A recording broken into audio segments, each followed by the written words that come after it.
एक संत को एक नाविक रोज नदी के इस पार से उस पार ले जाता था, बदले में कुछ नहीं लेता था, ये सोचकर कि आखिर संत के पास होता ही क्या है।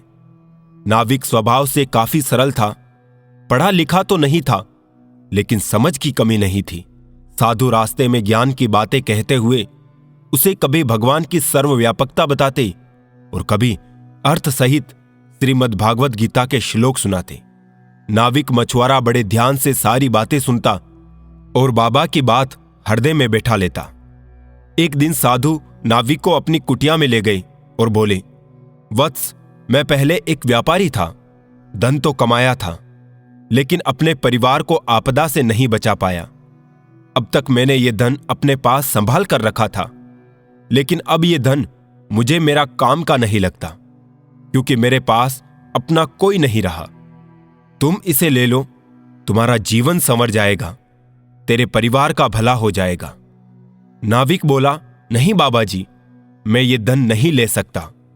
मुफ्त का धन घर में जाते ही ये आचरण बिगाड़ देगा, फिर कोई मेहनत नहीं करेगा, आलसी जीवन, लोभ, लालच और पाप बढ़ाएगा। आप ही ने मुझे ईश्वर के बारे में बताया। इसके बाद वो ईश्वर कई बार मुझे लहरों में भी नजर आता है। जब मैं उसकी नजर में ही हूं तो फिर अविश्वास क्यों करूं? मैं अपना काम करूंगा और शेष उसी पर छोड़ दिया है। इसके बाद यह कहानी समाप्त हो गई। लेकिन इस कहानी से हम सबको यह सोचने की जरूरत है कि उन दोनों में से वास्तव में असली साधु कौन था। एक वो जिसने दुख आने पर भगवा पहनकर संन्यास ले लिया, धर्म ग्रंथों का अध्ययन किया और याद करके प्रवचन भी देना सीख गया, लेकिन उन वचनों को जीवन में उतारना उसे नहीं आया, और न ही वो धन की ममता को छोड़ सका।